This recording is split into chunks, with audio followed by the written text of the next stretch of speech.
এই করোনার মহা সংকটে আশা করি তোমরা সবাই ভালো আছো, তোমাদের পরিবার পরিজন নিয়ে, এবং তোমরা সবাই সুস্থ সবল আছো। আহ, তো আমরা আজকে ইয়ারের এক্সামিনেশন নিয়ে কিছু কথা বলবো এবং some of the diseases of the year. তো ইয়ারের এক্সামিনেশন নিয়ে কথা বলার আগে আমাদের কিছু ইয়ারের সিমটমস নিয়ে কথা বলতে হবে। তারপর আমরা আসলে ইয়ার কিভাবে আমরা ইয়ার এক্সামিনেশন করব, পেন থাকলে কেমনে আমাদের প্রসিড করতে হবে, এই সমস্ত জিনিসগুলা আমাদের একটু জানতে হবে। তো ইয়ারের কমন সিমটমস গুলা কি? Number 1 is deafness, number 2 vertigo, tinnitus, otalgia, referred otalgia, otorrhoea, congenital abnormalities such as anotia, microtia, preauricular sinus, stenosis of external auditory canal.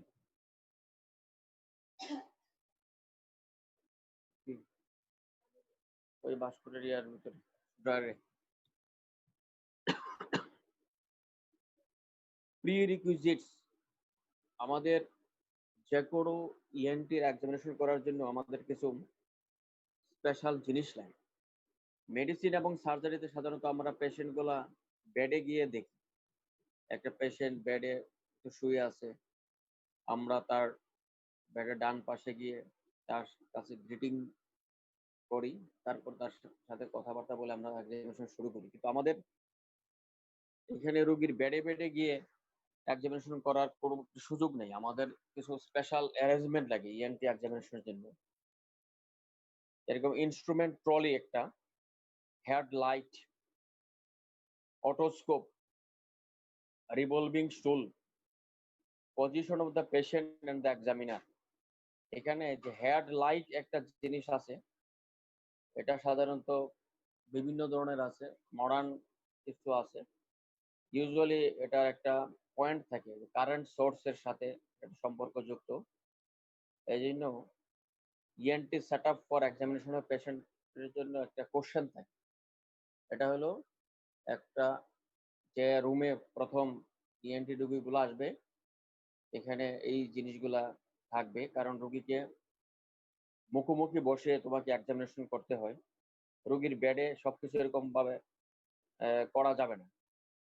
এই জন্য আমরা সাধারণত ইএনটি রোগীগুলা, শুধু ইএনটি রোগী নয়, তোমরা আরো জানো অফথালমোলজিতে যে পেশেন্ট গুলো আসে সেগুলোকে এরকম স্পেশাল অ্যারেঞ্জমেন্টে ফার্স্ট এক্সামিনেশন করতে হবে।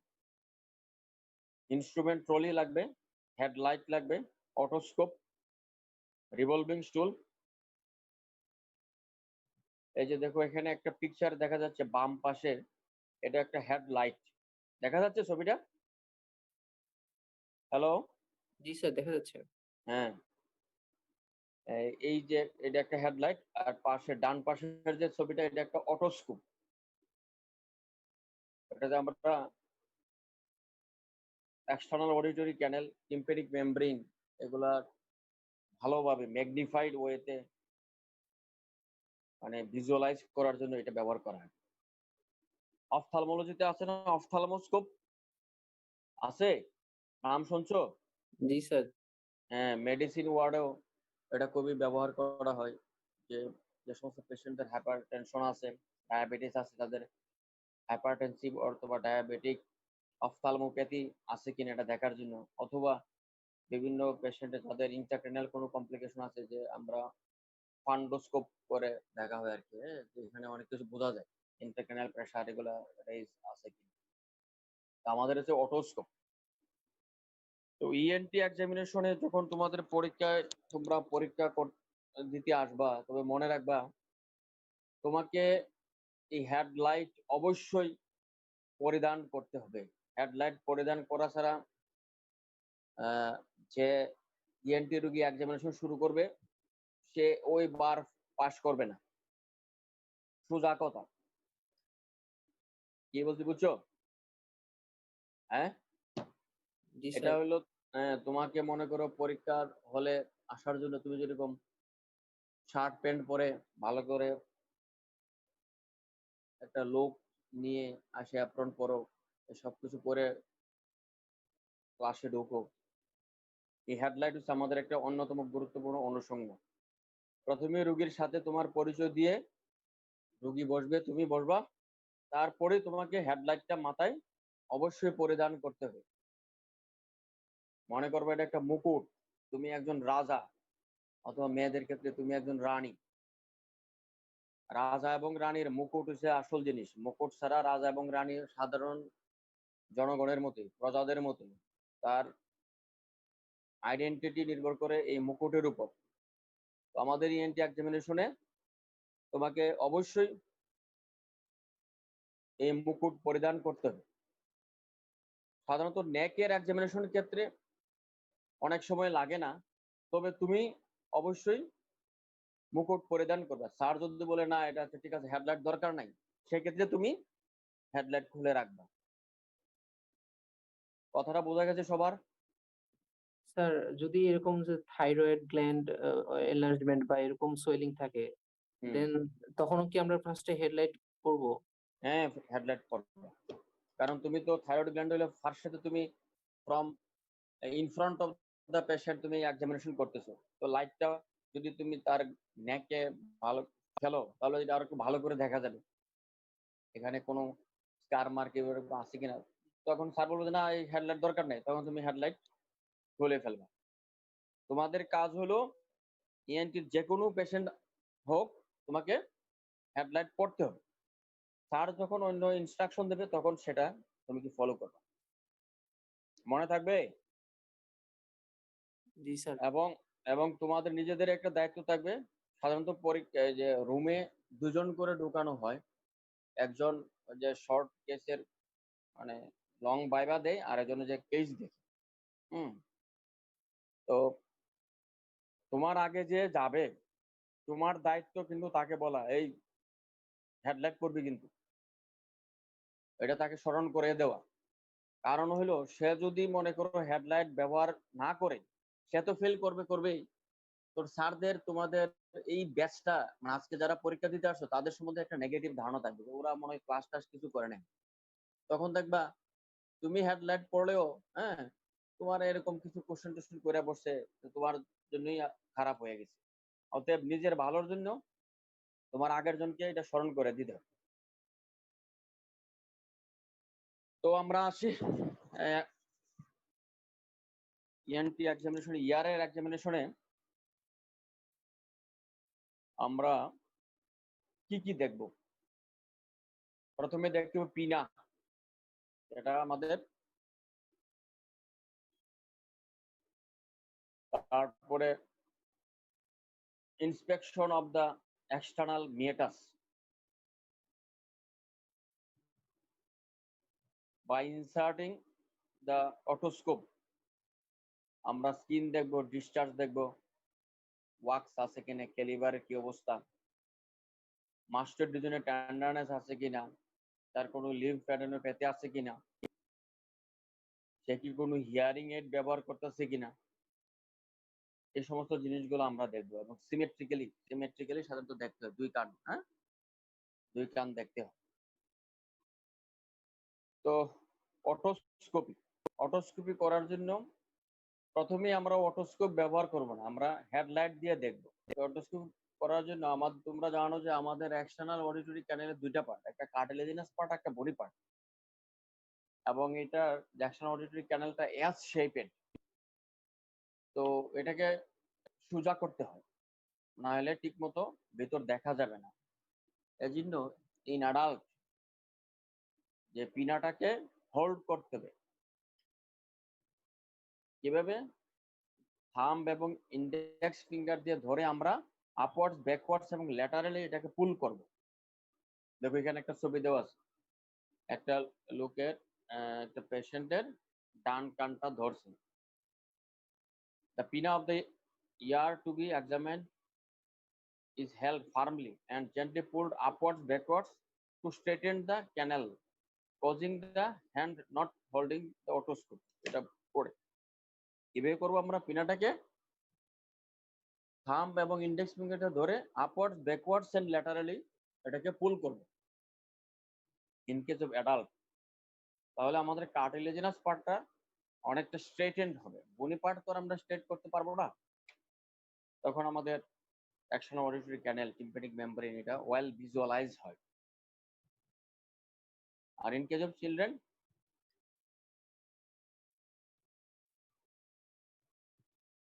backwards and laterally, backwards and laterally, এখানে আপওয়ার্ড পুল করার কোনো দরকার নেই। ব্যাকওয়ার্ডস এন্ড ল্যাটারালি পুল করলেই আমরা তার কার্টিলেজিনাস পার্টটা অনেকটা সোজা করে ফেলতে পারবো। দেখো লেখা আছে the patient should be position with the head flexed laterally away from the examiner. যে কানটা তুমি এক্সামিনেশন করবা ওই কানটা দিকে তার অপোজিটে নেকটা একটু ফ্লেক্স থাকবে। সরি।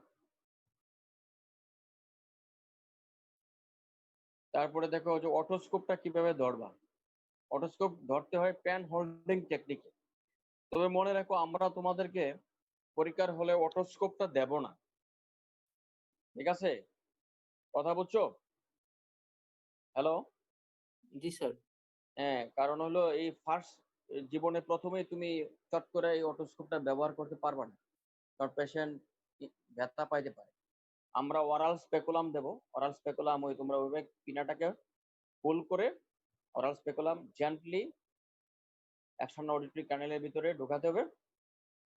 তারপর যদি কোনো ডিসচার্জ থাকে সেটা ড্রাই মপিং করে এটার সেন্ট নিতে হবে, কিরকম কোনো দুর্গন্ধ আছে কিনা এটা বুঝতে হবে। তারপরে তুমি ভিতরে দেখলা। তো লেখা আছে otoscope is held in the same hand as the ear being examined. The speculum should be as wide as possible, holding the otoscope horizontally. এই যে এখানে এটা দেখা যাচ্ছে একটা পেশেন্টের ইয়ার এক্সামিনেশন করতে হচ্ছে বাই অটোস্কোপ দ্বারা। এখন আমরা টিম্প্যানিক মেমব্রেন দেখবো। টিম্প্যানিক মেমব্রেন তো পরীক্ষাতে সাধারণত যে কেসগুলো থাকে আমরা কানের কেস দেই chronic suppurative otitis media with tubotympanic variety অথবা chronic suppurative otitis media with atticoantral variety. CSM tubotympanic variety, CSM atticoantral variety. তো নরমাল টিম্প্যানিক মেমব্রেনের দেখো অ্যান্টেরো ইনফেরিয়রলি থাকে একটা কোন অফ লাইট, যেটাকে লাইট রিফ্লেক্স বলে, যেটা এই যে আম্বু থেকে অ্যান্টেরো ইনফেরিয়রলি এটা রেডিয়েট থাকে। তারপরে আমাদের ল্যাটারাল এন্ড মিডিয়াল ম্যালিওলার ফোল্ডের উপরে থাকে আমাদের অ্যাটিক রিজন, আর রেস্ট অফ হচ্ছে আমাদের পার্টস টেন্সা। তোমরা জানো টিম্প্যানিক মেমব্রেনের দুইটা পার্ট আমরা করেছি আমাদের সুবিধার্থে, পার্টস টেন্সা এন্ড পার্টস ফ্লাসিডা। এই যে এখানে আমি একটু বড় করে দেখাচ্ছি। এই যে একটা টিম্প্যানিক মেমব্রেন, অ্যান্টেরিয়র ইনফেরিয়রলি দেখো কোন ফ্লাইট আছে, হ্যান্ডেল অফ মেলিয়াস দেখা যাচ্ছে, ল্যাটারাল প্রসেস অফ মেলিয়াস দেখা যাচ্ছে, নিচের যে অংশটুকু পার্টস টেন্সা, আর উপরে ল্যাটারাল প্রসেস অফ মেলিয়াসের অ্যাবাভ যে অংশটুকু এটা হলো পার্টস ফ্লাসিডা। বোঝা যাচ্ছে ছবিটা থেকে? জি স্যার। হ্যাঁ। তারপরে দেখো নিচের ছবিটা একটা পারফোরেশন, এটা তো বোঝা যাচ্ছে। এই পারফোরেশনটা হলো তোমার chronic suppurative otitis media with tubotympanic variety, এটা একটা পার্টস টেন্সার পারফোরেশন। দেখো আমাদের এই পারফোরেশনটা কিন্তু within the pars tensa of the tympanic membrane। Pars টেন্সারটা কিভাবে আমরা ভাগ করছি, যে আমি আগে বলছি যে অ্যান্টেরিয়র পোস্টেরিয়র ম্যালিওলার ফল্ড এবং ল্যাটারাল প্রসেস অফ ম্যালিয়াসের উপরে যে অংশটুকু এটা হলো পার্স ফ্লাসিডা, আর নিচের যে অংশটুকু এটা হলো পার্স টেন্সা। তাহলে দেখো এখানে একটা পারফোরেশন আছে, সেন্ট্রাল পারফোরেশন। সেন্ট্রাল পারফোরেশনের একটা ডেফিনেশন আছে। This is a type of perforation of the tympanic membrane which lies within the pars tensa of the tympanic membrane and which is fully surrounded by the rest of the pars tensa। তাহলে purse টেন্সা বা central পারফোরেশনের ডেফিনেশনটা কি? It is A perforation of the tympanic membrane which is located in the pars tensa of the tympanic membrane and which is surrounded wholly মানে পুরোপুরি by the rest of the remnant of the past tenser। দেখো এখানে দেখো চারদিকে দেখো past tenser অংশ আছে, দেখা যাচ্ছে না? হ্যাঁ, এগুলো কিন্তু past tenser অংশ। হ্যাঁ, এখানে তো আমাদের past plus সিডা, এটা হলো সেন্ট্রাল পারফোরেশন। এই যে এখানে দেখো আরেকটা ছবি, এটাও সেন্ট্রাল পারফোরেশন, দেখো অনেক বড়, কিন্তু এটা পার্স ফ্লাসিডাতে যায় নাই, এটাও পার্স টেন্সাতে আছে এবং রেস্ট অফ দা পার্স টেন্সা দ্বারা এই টিম্প্যানিক মেমব্রেনের পারফোরেশনটা মানে আবৃত আছে আর কি। এখানে দেখো একটা পারফোরেশন, এটা এটিক পারফোরেশন অথবা পার্স ফ্লাসিডায়, দেখো এটা ল্যাটারাল প্রসেস অফ দা ইনকাসের উপরের দিকে আছে। অ্যান্টেরো সুপিরিয়রলি যদি আমরা চিন্তা করি, দেখো এটা এখানে যা আমাদের হ্যান্ডেল অফ মেলিয়াস, হলো আমাদের পার্স টেন্সা, আর এটা হলো পার্স ফ্লাসিডা। দেখা গেছে, বোঝা গেছে? হ্যালো স্যার, পার্স ফ্ল্যাসিডা, ফ্ল্যাসিডাটা স্যার বোঝা যাচ্ছে না। না, ওইটা মানে ওটা এরকম ভাবে একটা না, এটা তো শুধু একটা ছিদ্র না, এটা মনে করো আমি গুলি করলাম, একটা শুধু একটা পাংচার উন্ড হয়ে যাবে, এটা তো ডিজিজ প্রসেস। তো মনে করো কোনো একটা পারফোরেশন যদি পার্স ফ্লাসিডাতে থাকে, হ্যাঁ, এর অর্থ এই নয় যে ওটা পুরোটাই পার্স ফ্লাসিডা দিয়ে আবৃত থাকবে, তার কিছুটা অংশ মানে ডিজিজ প্রসেস তো পার্স ক্যান্সারকেও তোমার ইনভলভ করে ফেলতে পারে। তো এটা আমাদের সেন্ট্রাল পারফোরেশন হবে না, কারণ হলো সেন্ট্রাল পারফোরেশন ডেফিনিশন হচ্ছে it is that type of perforation which lies in the pars tensa of the tympanic membrane and whole circumference is surrounded by the rest of the pars tensa। তো এখানে দেখো, এখানে তো একটু অংশ purse টেন্সা আছে মনে হচ্ছে, কিন্তু এটা পার্স টেন্সা না, এটা রিট্রাকশন হয়ে চলে গেছে, কিন্তু ওইদিকে কিন্তু এটা পার্স ফ্লাসিডা মানে আমাদের পার্স ফ্লাসিডাতে আছে। যে পারফোরেশনটা পার্স ফ্লাসিডাতে আছে, হ্যাঁ, এটা যদি কিছুটা অংশ মনে করো পার্স টেন্সা কেউ ইনভলভ করে পারফোরেশনটা, এটা তো একটা ডিজিজ প্রসেস, তোমাকে তো শুধু পার্স ফ্লাসিডা দিয়ে থাকবে না, আস্তে আস্তে তো সে ছড়িয়ে যায়, তখন এটা অ্যাটিক পারফোরেশন। বোঝা গেছে? জি স্যার। হ্যাঁ, আরো পড়বা, তোমরা ছবি দেখবে ইন্টারনেট থেকে, বই থেকে পড়ো। দেখো যে এতক্ষণ যে আমরা কথাগুলো বললাম, inspection of the tympanic membrane, identify the normal structure. হ্যাঁ, কালার কি, normal colour of tympanic membrane কি? What is the normal colour of tympanic membrane? Pearly white, এটা মনে রাখতে হবে, পার্লি হোয়াইট লিখে রাখো, মুক্তার মতো সাদা। ক্যাটারাক্ট আছে না, ম্যাচুর ক্যাটারাক্ট, ম্যাচিওর ক্যাটারাক্টের জন্য কালার পার্লি হোয়াইট। আমাদের এই টিম্প্যানিক মেমব্রেনের কালারও পার্লি হোয়াইট। বইয়ে লেখা আছে পার্লি গ্রে, আমাদের স্যারেরা পছন্দ করে পার্লি হোয়াইট, তোমরা পার্লি হোয়াইটই বলবা। হ্যাঁ, যে কালার দেখলা, শেপ দেখলা, পারফোরেশন, স্কার্স ও সিকল লাইট রিফ্লেক্স আছে কিনা, অ্যানাটমি অফ দ্য ইয়ার, তাত্ত্বিক কথাবার্তা তোমরা এগুলো পড়ে নেবা। হ্যাঁ,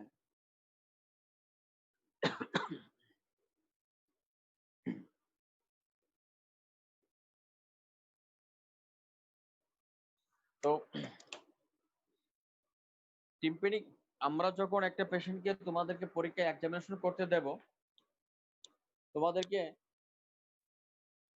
সাধারণত এটা আমি আগে বলছি, এটা chronic supported otitis media with tympanic variety অথবা অ্যাটিওকোয়েন্ট্রাল ভ্যারাইটি থাকে। যদি ওয়েট থাকে, ওয়েট মানে ভিজা থাকে, সেই ক্ষেত্রে তোমাকে ড্রাই মপিং করতে হবে। ড্রাই মপিং কি জিনিস? জবসন হর্ন প্রোব, এটা কি মানিক কালকে বলছে জবসন হর্ন প্রোব সম্বন্ধে কিছু? জি স্যার, আমরা দেখছি, আমি তো আমাদের ওয়ার্ডেও দেখছি স্যার। হ্যাঁ, জবসন হর্ন প্রোবের যে সিরেটের যে পোর্শনটা আছে, হ্যাঁ, ওই জায়গায় একটু কটন র্যাপিং করে, এই কটন দিয়ে ওই যে পাসটাকে একটু মপিং করতে হবে, করে বের করে দেখতে হবে তোলার মধ্যে যে তোমার সিক্রেশনটা, এটা কালার কিরকম। তার স্মেল আছে কিনা, কোনো ব্যাড বা মেল অর্ডার কিনা। মেল অর্ডার সাধারণত থাকে যদি কোলেস্টেটোমা থাকে, এটিকুয়েন্টাল ব্যারেটে পারফোরেশন থাকে, হ্যাঁ, ওটা স্মেল নিতে হবে, ঠিক আছে।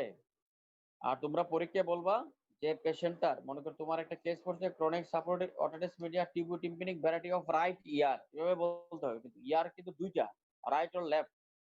তোমার যে কানের সমস্যা ওটা বলতে হবে সিএসইএম টিম্পানিক ভ্যারাইটি রাইট ইয়ার। পরীক্ষার হলে সিএসইএম বলবা না তোমরা, হ্যাঁ, পুরোটা বলে ইলাবোরেট করে বলতে হবে chronic suppurative otitis media tympanic variety right ear. বোঝা গেছে কথা? এভাবে বলতে হবে। তুমি কি চিকিৎসা করবা? যদি টিম্পানিক ভ্যারাইটি হয় তাহলে স্যার আমরা মাইরিঙ্গোপ্লাস্টি করব, কথা এক। এখানে কোনো ওই যে ওষুধ ড্রপ টপ দেবো এগুলো না, হ্যাঁ, ওষুধ ড্রপ দেওয়ার জন্য রুগীকে হাসপাতালে ভর্তি করতে হয় না। আর যদি এটিকুয়েন্টাল ভ্যারাইটি হয় তাহলে আমরা স্যার মাস্টয়েড এক্সপ্লোরেশন করব, এক্সপ্লোরেশন অফ ওই যে কান, হ্যাঁ, right or left mastoid under general anaesthesia. এখানে আরেকটা জিনিস লিখে রাখো, আমাদের অনেক স্যার শুনতে চায় ওই সিএসএম যেটা এটিকুয়েন্টাল ভ্যারাইটি, এটা মডিফাইড রেডিক্যাল মাস্টয়েডেক্টমি, হ্যাঁ, মাস্টয়েডেক্টমির টাইপ তিনটা আছে, কর্টিক্যাল, মডিফাইড রেডিক্যাল এবং রেডিক্যাল। অনেক স্যার এক্সপ্লোরেশন অফ মাস্টয়েড শুনতে চায় না, কিন্তু নর্মালি বর্তমান পার্সপেক্টিভে এটাই হচ্ছে স্ট্যান্ডার্ড। তো অনেক স্যার শুনতে চাই মডিফাইড রেডিক্যাল মাস্টয়েডেক্টমি, তাহলে ওইটা আমাদের একটু মনে রাখতে হবে, হ্যাঁ। আমাদের কানের মেইন ফাংশন কি? কানের ফাংশন কি, হ্যাঁ? স্যার মেইন ফাংশন স্যার দুইটা, একটা হলো স্যার মেইনটেনেন্স অফ ব্যালেন্স, আর একটা হচ্ছে স্যার হিয়ারিং। হ্যাঁ, ভুল হয়েছে। মেইন ফাংশন, এক নাম্বার ফাংশন হচ্ছে হিয়ারিং, দুই নাম্বার হচ্ছে helps in maintenance of balance. এই দুইটা হচ্ছে main function. Hearing hearing hearing হচ্ছে এক নাম্বার বলতে হবে, হ্যাঁ। কান ফাইলোজেনেটিক্যালি, হ্যাঁ, শোনার জন্য সৃষ্টিকর্তা তৈরি করছে, তাহলে ওইটাই প্রথমে বলতে হবে, হ্যাঁ, হিয়ারিং। দুই নাম্বার হলো মেইনটেনেন্স ইন ব্যালেন্স। তাহলে কানের এক্সামিনেশনে হিয়ারিং অ্যাসেসমেন্ট ছাড়া কানের এক্সামিনেশন হবে না। এই কান দেখলাম, পিনা দেখলাম, অটোস্কোপি করলাম, মাস্টারের জন্য টেন্ডারনেস দেখলাম, সবকিছু করলাম, সবকিছু ঠিক আছে, এখানে আমাদের তিনটা জিনিস দেখতে হবে। টিএফটি টেস্ট বলে, TFT, three functional test of ear. Three functional test, একটা হলো টিউনিং ফর্ক টেস্ট, একটা ফেশিয়াল নার্ভ টেস্ট, একটা হলো fistula test. Tuning fork test দিয়ে আমরা হিয়ারিং এর অ্যাসেসমেন্ট করব, যেহেতু আমাদের facial nerve passes through the mastoid bone, এখানে কোনো লিশন আছে কিনা, হ্যাঁ, ইন্ট্রাটিম্পেনিক, ইন্ট্রামাস্টয়েড, হ্যাঁ, আমরা অ্যাসেস করব ফেশিয়াল নার্ভ। আরেকটা হলো ফিস্টুলা টেস্ট। ফিস্টুলাটা কোথায় থাকে? Lateral semicircular canal. ওই যে আমরা একটা রোগের কথা বললাম, atticoantral variety of chronic suppurative otitis media, যেখানে কোলেস্টিটোমা থাকে। এই কোলেস্টিটোমা করে কি তার বোন ইরোডিং ক্যাপাসিটি আছে, তো আমাদের ল্যাটারাল সেমিসার্কুলার ক্যানেল ইরোড করে ক্যানেলটাকে ওপেন করে ফেলতে পারে, সেক্ষেত্রে তার ভার্টাইগো হবে হঠাৎ করে।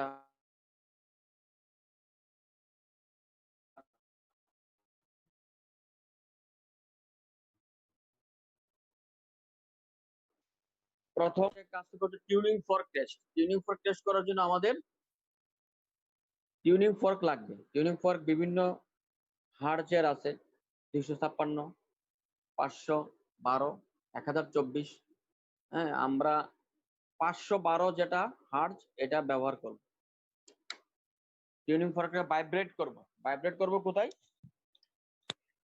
আমরা ওই যে অলিক্রানন প্রসেসের জাস্ট উপরে ভাইব্রেট করে কানের পাশে ধরবো। এই যে দেখো, Rinne test, Weber test and absolute bone conduction test, এই তিনটা টেস্ট আমরা করব।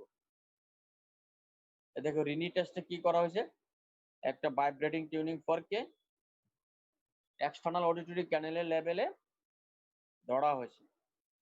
এবং রোগীকে বলতে হবে যে আপনি কেমন শুনতে পান। প্রথমে বলতে হবে যে আমি একটা যন্ত্র, এইটা একটা যন্ত্র বাজাইয়ে আপনার কানের সামনে ধরবো, এরপরে পেছনে ধরবো, কানের পেছনে। কোন জায়গায় ভালো শুনেন বলবেন। তাহলে আমরা কি করব, আমাদের ওলিক-টার্নান প্রসেসের উপরে এখানে ভাইব্রেট করে এক্সটার্নাল অডিটরি কানেলের লেভেলে ধরবো, তারপর একটু পরেই আমরা মাস্টার টিপে তার বেসটাকে স্থাপন করবো এবং রোগীকে বলবো আপনি কোন জায়গায় ভালো শুনছেন। রোগী যদি বলে কানের সামনে যখন ধরছিলাম ভালো শুনছে, তখন বুঝতে হবে যে রিনি ইজ পজিটিভ। আর যখন বলবে যে আপনি যখন কানের পেছনে হাড্ডিতে ধরছেন তখন আমি ভালো শুনছি, তখন এটা হবে রিনি নেগেটিভ, মানে বোন কন্টাক্ট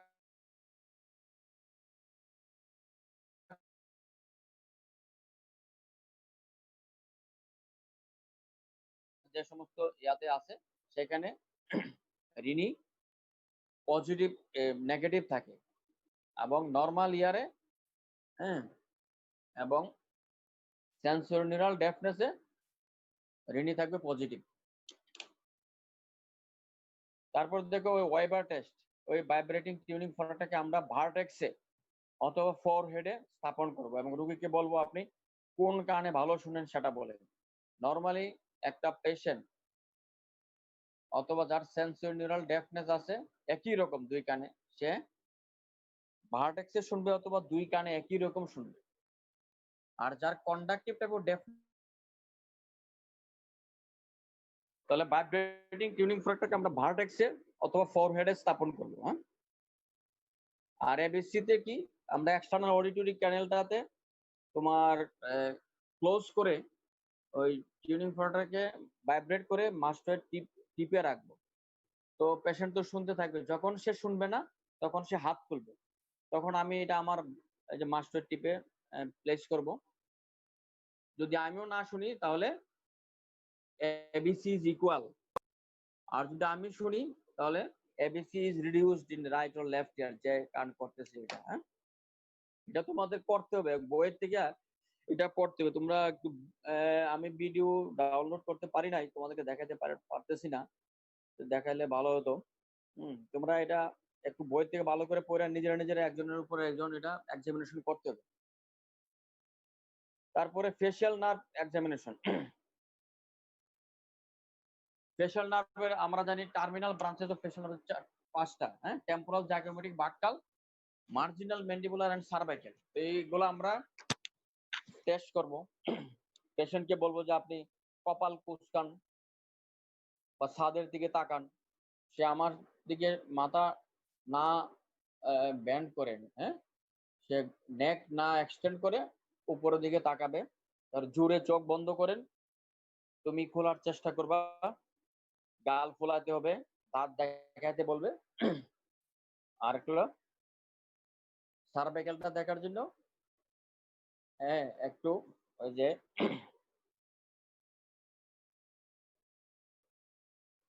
ফ্রনিং করতে, ফ্রনিং মানে একটু ভেংসি কাটতে হয়। এটারও ভিডিওটা আমি দেখাতে পারতেছি না আসলে, এগুলো আসলে সামনাসামনি না দেখালে এটা হচ্ছে না।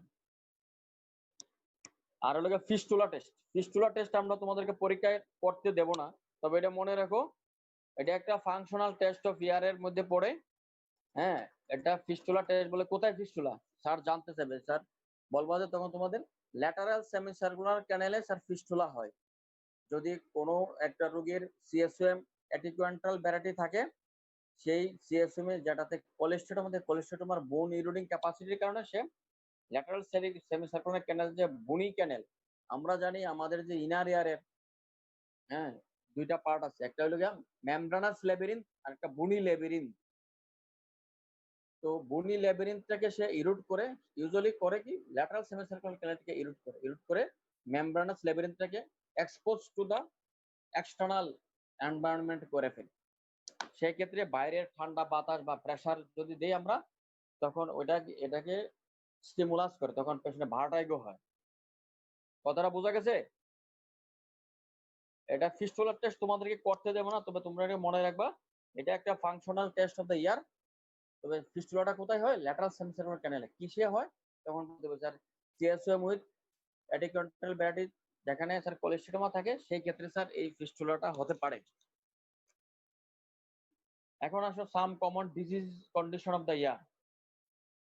periconditis of pinna, pharyngolysis of external ear, otomycosis, traumatic perforation of the tympanic membrane, foreign body in the ear, some ototoxicity, deafness, otosclerosis. ফার্স্টে আসি আমরা periconditis of the pinna।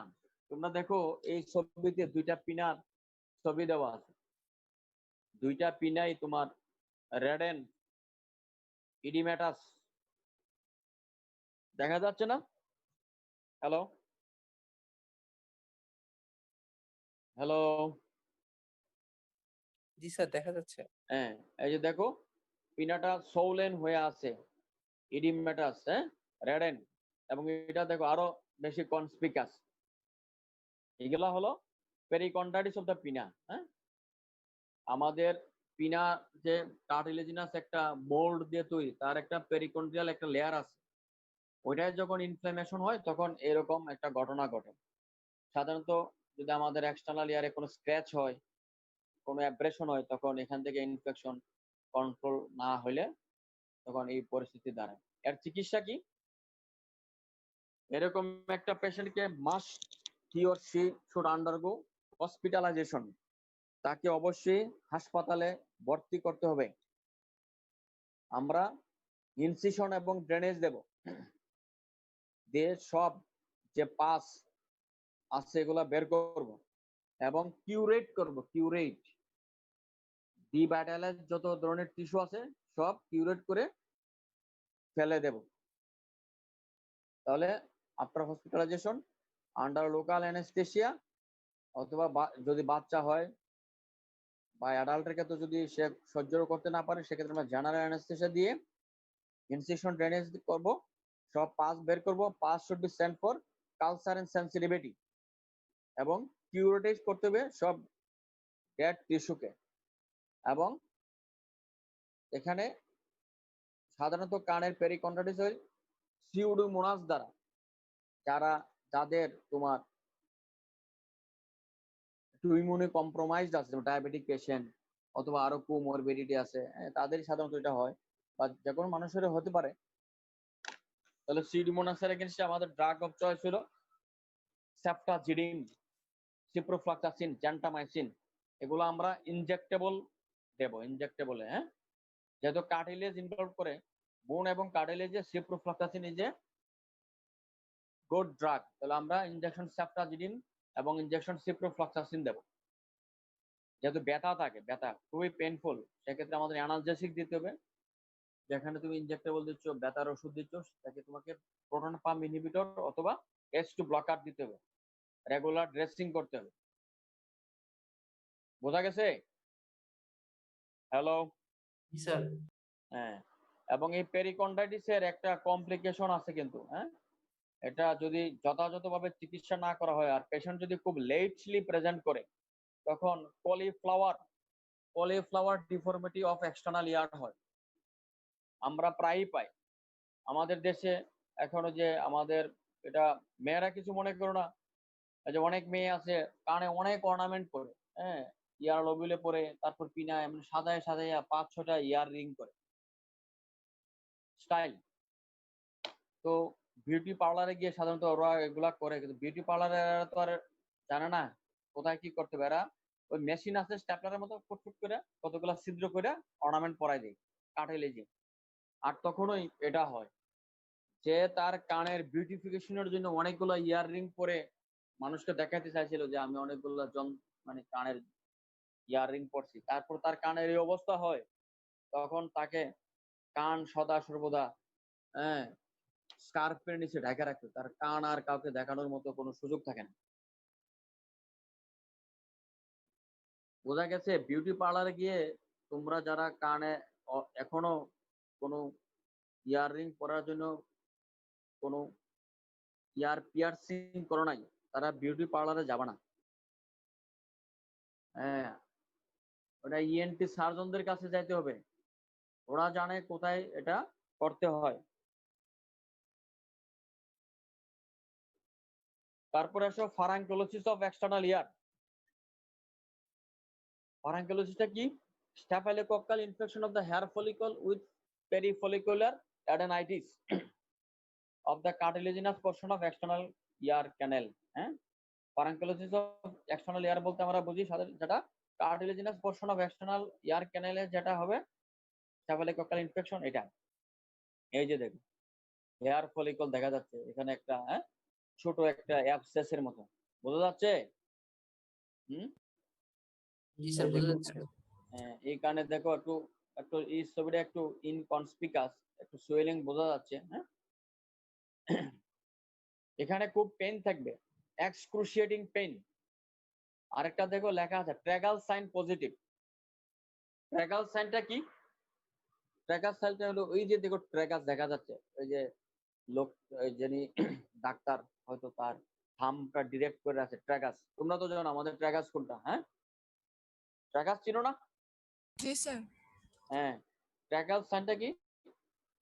ট্র্যাগাসে যখন আমি কম্প্রেস করব তখন পেশেন্ট মানে তার টেন্ডারনেস সে মানে ইলিসিট করা যাবে আর কি। হ্যাঁ, যদি ফারাঙ্কুলোসিস থাকে পেশেন্ট ব্যথায় কাতরে উঠবে, এটা ট্র্যাগাল সাইন। এটা শুধু ফারাঙ্কুলোসিস অফ এক্সটার্নাল ইয়ারেই থাকে। এই যে আগের যে ছবিতে ছিল আমাদের পেরিকন্ড্রাইটিস, ওইখানে কিন্তু ট্র্যাগাল সাইন নাই। কথা বোঝা গেছে? এটা অ্যাজ এ হোল তোমার ওই কানে ব্যথা আছে, কিন্তু ট্র্যাগাসে চাপ দিলে তার ব্যথা বাড়বে না। কিন্তু এই ফারাঙ্কুলোসিস অফ এক্সটার্নাল ইয়ারে তোমার ট্র্যাগাসে চাপ দিলে তার খুব ব্যথা হবে। এটা হলো একটা তার স্পেশাল ক্যারেক্টারিস্টিক্স। এর চিকিৎসা কি? স্টাফিলোকক্কাল ইনফেকশনের চিকিৎসা কি? Flucloxacillin is the drug of choice. হ্যাঁ, স্টেপ অরিয়াসিস এগেইনস্টে আমাদের ওষুধ হলো ফ্লোক্লোক্সাসিলিন। সেটা আমরা ক্যাপসুল হিসেবে দিতে পারি, 6 আওয়ারে দিতে হয়। বাচ্চা হলে, ছোট বাচ্চা হলে সিরাপ হিসেবে দেবো। যদি পেশেন্টের ইমিউনো কম্প্রোমাইজ থাকে, ডায়াবেটিক পেশেন্ট থাকে, সেক্ষেত্রে তাকে তোমার ইনজেক্টেবল ফর্মে দিতে হবে। আর যদি অ্যাবসেস ফর্ম হয়ে যায় সেক্ষেত্রে ইনসিশন ড্রেন করতে হবে। এই যে এখানে একটু লোকাল ইনফিল্ট্রেট অনেক সময় করারও দরকার পড়ে না, এত ব্যথা থাকে। আমরা যে ওই যে বিপি নাইফের মাথা দিয়ে একটুখানি কেটে দেবো, সে বুঝবেই না যে তার আমরা কি করতেছি। তাহলে স্টাফিলোকক্কাস আমাদের ফারাঙ্কুলোসিস অফ এক্সটার্নাল অডিটরি ক্যানাল যদি কোনো রোগীর থাকে, তাহলে তাকে আমরা স্টাফিলোকক্কাস ইনফেকশন যেহেতু আমরা তাকে করব, ফ্লোক্লোক্সাসিলিন দেবো, অ্যানালজেসিক দেবো। আর আদার কোনো কোমরবিড আছে কিনা দেখবো। যদি এলডারলি হয় তার ডায়াবেটিস আছে কিনা, তার ক্রনিক রেনাল ফেলিওর আছে কিনা, বা সে অন্য কোনো ড্রাগস খাচ্ছে কিনা, এগুলো আমরা ইতিহাস নেব। তারপর আসো otomycosis, fungal infection of external auditory canal. Otomycosis এই যে দেখুন কয়েকটা ছবি, হ্যাঁ, এগুলো হচ্ছে অটোস্কোপিক বা এন্ডোস্কোপিক ভিউ। এগুলা অটোস্কোপিক না এন্ডোস্কোপিক। হ্যাঁ, এন্ডোস্কোপ দিয়া ছবি নিয়ে প্রিন্ট আউট করে দিছে। হ্যাঁ, দেখা যাচ্ছে ফাঙ্গাল হাইফি। এই যে এই ছবিটা হলো অটোমাইকোসিস হয় 3 ধরনের ফাঙ্গাস দিয়ে, aspergillus niger, aspergillus fumigatus and candida albicans. এই যে ছবিটা এটা হলো অ্যাসপারজিলাস নাইজারের। নাইজেরিয়া কালো, কালো কালো এরকম স্পোর থাকে। এটা হলো অ্যাসপারজিলাস ফিউমিগেটাস, ব্রাউনিশ স্পোর থাকে। আর এটা হলো ক্যান্ডিডা অ্যালবিকেন্স, হোয়াইটিশ স্পোর। হ্যাঁ, পেশেন্টের কমপ্লেন কি থাকে? পেশেন্টের কমপ্লেন থাকে সিভিয়ার পেইন, ইন্টেন্স ইচিং, খুব বেশি চুলকায়, and fullness of the external auditory canal, কানটা মনে করে বন্ধ বন্ধ হয়ে আছে। তাহলে ইন্টেন্স ইচিং থাকবে, খুব ব্যথা থাকবে, এবং ফুলনেস অফ এক্সটার্নাল অডিটরি ক্যানেল। অনেক সময় ডেফনেস থাকতে পারে, হঠাৎ করে দেখা যাবে কানটা একটু মনে কম শুনি। তো চিকিৎসা কি করতে হবে আমাদের? 1 number meticulous aural toileting. Oral, AURL, oral কান সম্পর্কিত ওরাল, আর ও আর এ ওরাল হচ্ছে ওরাল ক্যাভিটি, হ্যাঁ, মুখ মুখ সম্পর্কিত। তাহলে মেটিকুলাস অরাল টয়লেটিং, আমরা এই যে স্পোর এগুলা আছে, ফাঙ্গাল ডেব্রিস আছে, এগুলা সাকশন দিয়ে আনতে পারি, ড্রাই মপিং করে আনতে পারি, কিন্তু এগুলা সব আনতে হবে। রোগী ব্যথা পায়, অনেক সময় দেখা যায় যে সাকশন দিয়ে এগুলো আনার পরে আবার রোগী অনেকটা কমফোর্ট ফিল করে। টপিক্যাল অ্যান্টি ফাঙ্গাল এজেন্ট দিতে হবে, ক্লোট্রিমাজল, নাইস্টেটিন, ফ্লোকোনাজল, ইট্রাকোনাজল, অনেক কিছু আছে আমাদের দেশে অ্যাভেলেবল আছে। Nystatin and fluconazole drop, topical antifungal drop. সাধারণত যাদের তোমার অটোমাইকোসিস হয়, এখানে মিক্সড ইনফেকশন থাকে, দেখা যায় যে মিউকোজাল ইনজুরি থাকে, স্কিনে ইনজুরি থাকে, ফাঙ্গাল ডেব্রিস গুলা এখানে ইনভেড করে ফেলে, তখন ব্যাকটেরিয়াল ইনফেকশন হয়। আমাদের একটা ব্রড স্পেকট্রাম অ্যান্টিবায়োটিক দিতে হবে। ব্যথার জন্য অ্যানালজেসিক, প্যারাসিটামল। খুব বেশি চুলকানোর জন্য অ্যান্টিহিস্টামিন দিতে হবে। তাহলে প্রথম কাজ কি? Meticulous aural toileting, 2 number topical antifungal drop, 3 number broad spectrum antibiotic, 4 number analgesic, 5 number antihistamine. অনেক সময় আমরা H2 ব্লকার অথবা প্রোটন পাম্প ইনহিবিটরও দেই, ঠিক আছে? এই হলো আমার অটোমাইকোসিসের চিকিৎসা। এখন আসো traumatic perforation of the tympanic membrane. এই যে দেখো দুইটা পিকচার, ট্রমা, কানের পর্দা কিভাবে ফাটে, কিভাবে ফাটে, হ্যাঁ, স্যার, হ্যালো, জোরে কোনো সাউন্ড হলে সবচেয়ে কমন চর মারলে, কানে চর মারে, কানে চর দেয়, চর দিলে কি হয়, এয়ার, কতগুলা এয়ারকে আমরা কানের ভিতর ঢুকাই দিই, তখন এই যে আমাদের ডেলিকেট যে টিম্প্যানিক মেমব্রেন, এটা পারফোরেট হয়ে যায়। কে চর দেয়? শিক্ষক ছাত্রদেরকে, হ্যাঁ, বন্ধু বন্ধুকে, বন্ধু বান্ধবীকে, বান্ধবী বন্ধুকে, হাজবেন্ড ওয়াইফকে, ওয়াইফ হাজবেন্ডকে, ঠিক আছে? এই যে দেখো, এই যে traumatic perforation of the tympanic membrane, দেখো এখানে দুইটা পারফোরেশন আছে, হ্যাঁ, পার্স টেনসাই এটা পারফোরেশনটা হয়। এর মার্জিনটা তোমার একটু ব্লাড স্টেইনড থাকে, ব্লাড স্টেইন, ইরেগুলার, দেখো ব্লাড স্টেইন, ইরেগুলার, হ্যাঁ, এবং টিম্প্যানিক মেমব্রেনটা একটু হাইপারেমিক, হাইপারেমিক না, একটু লালচে লালচে না, দেখো ব্লাড ভেসেলটা along the handle of the malleus, হ্যাঁ, প্রমিনেন্ট না এখানে, বোঝা গেছে? হ্যাঁ, জি sir. A traumatic perforation of the tympanic membrane and chronic supportive otitis media tubulotympanic barrage, যেটা দুইটাই আমাদের পার্স টেনসাই হয়, তাহলে আমরা বুঝবো কিভাবে? ক্রনিক সাপোর্টিভ otitis মিডিয়াতে পারফোরেশনটা স্ক্লেরোজড মার্জিন থাকে, ইরেগুলার থাকে না, এবং ব্লাড স্টেইন থাকে না মার্জিনটা। কিন্তু ট্রমাটিক পারফোরেশনে দেখো পুরোটাই ব্লাড স্টেইন, দেখা যাচ্ছে না কালো কালো, হ্যাঁ, ব্লাড স্টেইন এবং ইরেগুলার।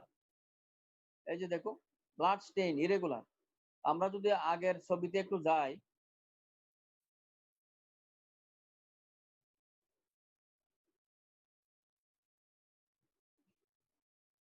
এই যে দেখো chronic supportive otitis media tubulotympanic barrage, এখানে দেখো মার্জিনটা স্ক্লেরোজ, সাদাটে সাদাটে না, দেখা যাচ্ছে? হ্যালো, দেখা যাচ্ছে। জি স্যার। হ্যাঁ, হ্যাঁ, এখানে কিন্তু এরকম কোনো ইরেগুলার নাই, কোনো ব্লাড স্টেনিং নাই।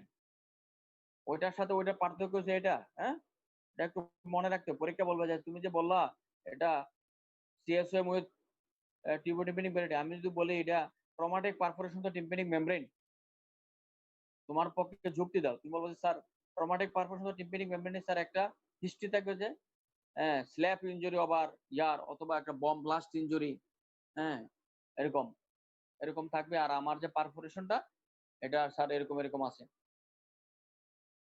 এটা একটা সাডেন মানে একটা হিস্ট্রি দেয় সাধারণত, যে একটা চর খাইছে, তারপর তোমার ইয়া হয়ে গেছে, কানে আর শুনতে পাচ্ছেন, এবং একটু ব্যথা থাকে, ডেফনেস থাকে, টিনিটাস থাকে, টিনিটাস, শু শু শু শু আওয়াজ করে।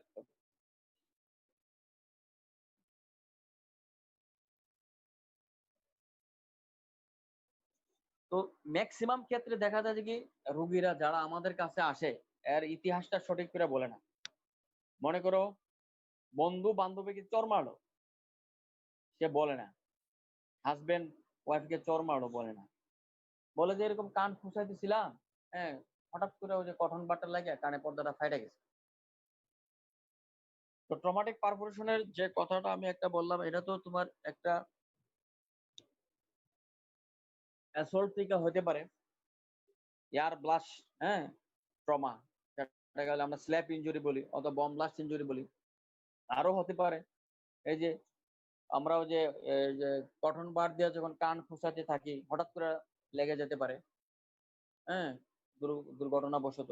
অথবা কোনো ফরেন বডি আছে, ডাক্তার সাহেব ফরেন বডি বের করতে গিয়ে সেটা রোগী নড়ে গেল, তখন আইট্রোজেনিক পারফোরেশন হয়ে যেতে পারে ফরেন বডি রিমুভ করতে গিয়ে। চিকিৎসা কি?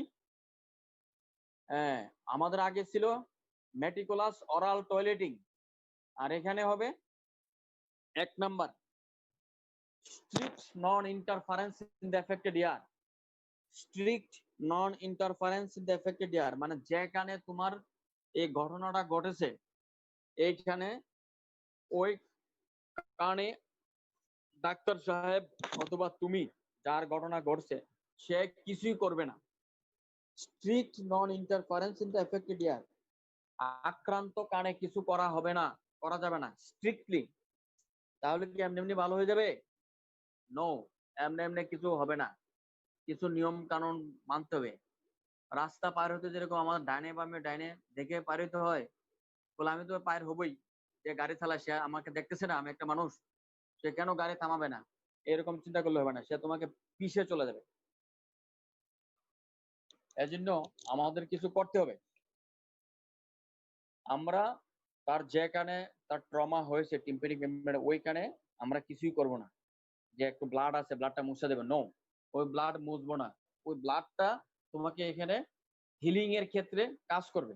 কোনো ব্যাকটেরিয়া ইনভেড করতে গেলে এখানে যে আমাদের যে নিউট্রোফিলিক যে কম্পোনেন্ট আছে ওগুলা তাকে বাধা দেবে।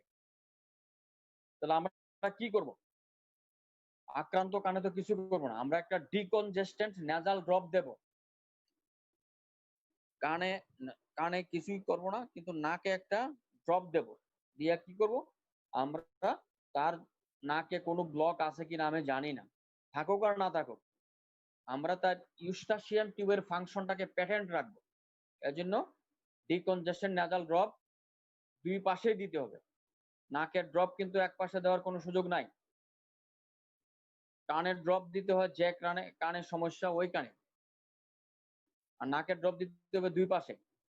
তাহলে আমরা ডিকনজেশন নেজাল ড্রপ দেব, একটা অ্যান্টিহিস্টামিন দেব, ব্যথা থাকলে প্যারাসিটামল ট্যাবলেট দেব, আর একটা ব্রড স্পেকট্রাম অ্যান্টিবায়োটিক দেব, সিপ্রোফ্লক্সাসিন, সেফোরক্সিম, এই যে অরাল ফর্মে, হ্যাঁ, ট্যাবলেট বা ক্যাপসুল ফর্মে কোনো কিছু যেটা থাকে ওটা আমরা দেব। কানে কোনো ড্রপ দেব না, কানে কোনো তেল দেব না, পানি দেব না। বোঝা গেছে আমার কথা? তাহলে আমরা তার আক্রান্ত কানে কিছুই করব না, এমনকি তার রক্তটাও মুছবো না। কিন্তু আমাদের কিছু করতে হবে, অগমেন্টেড কিছু। আমরা তাকে ডিকনজেশন নেজাল ড্রপ দেব, অ্যান্টিহিস্টামিন দেব, অ্যানালজেসিক দেব, ব্রড স্পেকট্রাম অ্যান্টিবায়োটিক দেব, এবং রোগীকে 1 সপ্তাহ পর আসতে বলবো, কি অবস্থা দেখতে হবে। সাধারণত এরকম চিকিৎসা করলে এবং রোগীকে আরেকটা অ্যাডভাইস দিতে হবে, যেন আপনার কানে পানি না ঢুকে। এজন্য সে কি করবে, ইয়ার প্লাগ ব্যবহার করতে পারে, ইয়ার প্লাগ। অথবা ইয়ার প্লাগ নাই, সে কি করবে, কটন আছে না, কটন, তুলা তুলা তুলা নারকেল তেল দিয়ে ভিজাবে, ভিজিয়ে চিপে তেলটা তুলা থেকে ফেলে এই কানটাকে প্লাগ করবে। একটা বড় ধরনের তুলা নিবে, নিয়ে নারকেল তেল দিয়ে ভিজিয়ে চিপে তেলটা ফেলে আক্রান্ত কানে ঢুকাবে, ঢুকে সে গোসল করবে, করে মাথা টাথা মুছবে, মুছার পরে তুলাটা খুললে ফেলে দেবে, এভাবে। এখন রুগীদের হচ্ছে বড় সমস্যা, রুগীরা ভাবে ডাক্তার কোন ডাক্তারের কাছে চাইলাম, কানে আমার সমস্যা, সে কানে ড্রপ দিল না, নাকে ড্রপ দিল, ট্যাবলেট টুবলেট না দিল, এটা খাইলাম, ড্রপটা মনে ডাক্তার মনে ভুলে মনে কানের পরিবর্তে নাকে দিয়ে ফেলছে। তখন এরা আবার যায় ওই যে ওষুধের ফার্মেসি দোকানে, আচ্ছা ভাই এক ডাক্তারের কাছে গেছিলাম এরকম এরকম কথা, আর দূর ওই ডাক্তার, আরে কানের রোগ দো, আমরা কত রোগী এরকম ভালো করছি, ডাক্তাররা কত কিছু করে চিন্তা করে জানা, তোমার কানের সমস্যা দেখছো নাকের ড্রপ দিচ্ছে, তো ওরা করবে কি ওষুধের দোকানদার, হ্যাঁ, সর্ব রোগ বিষয়ে বিশেষজ্ঞ যে সমস্ত ডাক্তার আমাদের সমাজে আছে, হ্যাঁ, এক একজন 20-30টা বিষয়ে বিশেষজ্ঞ, হ্যাঁ, সে করবে কি কানে একটা ড্রপ দিয়ে দিই। এই জন্য রুগীটাকে ভালো করে বোঝাতে হবে যে আমি তো কানে ড্রপ আপনাকে দিলাম না, আপনি নিজে আগ বাড়াইয়া যদি ড্রপ দেন তাহলে কিন্তু আপনার কান এটা আর কোনোদিন ভালো হবে না। তাহলে তাকে আমরা 7 দিন পরে আসতে বলবো, তখন আবার তার কানের অবস্থা দেখবো। সাধারণত 4 থেকে 6 সপ্তাহ, অনেকের ক্ষেত্রে 8 সপ্তাহ লাগে। এভাবে যদি স্ট্রিক্টলি এই নিয়মগুলা মাইনা চলে তখন রোগী ভালো হয়ে যায়। যদি কারো এরকম ভালো না হয়, ইনফেকশন হয়ে যায়, আমরা 3 মাস পর্যন্ত দেখবো কনজারভেটিভ চিকিৎসা দিয়ে দিয়া ভালো হয় কিনা। যদি না হয় তখন আমাদেরকে মাইরিঙ্গোপ্লাস্টি করতে হবে। কি বলছি, 4 থেকে 6 সপ্তাহে 90 থেকে 95 ভাগ রোগীর ভালো হয়ে যায়, আর 5 থেকে 10 ভাগ রোগী যাদের ভালো হয় না তাদের ক্ষেত্রে মাইরিঙ্গোপ্লাস্টি লাগতে পারে। এখন তোমাদের সমস্যাটা হচ্ছে কি, তোমাদেরকে যখন পরীক্ষা বলা হয় আচ্ছা traumatic perforation of tympanic membrane কি চিকিৎসা দিবা, তোমরা এক কথা বলে ফেলো, খুব সহজ, এক কথায় উত্তর দাও, স্যার মাইরিঙ্গোপ্লাস্টি করব। হবে নাকি উত্তর? হ্যাঁ, হ্যালো, জি না স্যার। হ্যাঁ ওইটা ওই 1 নাম্বারের উত্তর হবে। 100 নাম্বারের প্রশ্ন করছি তুমি 1 পাইবা। স্যার আমি তখন বলতো স্যার আমি কনজারভেটিভ চিকিৎসা দেবো, এই করব, 3 মাস পর্যন্ত স্যার ওয়েট করবো, যদি তারপরেও এটা হেল না হয় তখন আমার মাইরিঙ্গোপ্লাস্টি অপারেশন করতে হবে। তখন তোমাকে জিজ্ঞাসা করবে ওসমানী মেডিকেল কলেজে কি মাইরিঙ্গোপ্লাস্টি হয়, বলে স্যার হয়।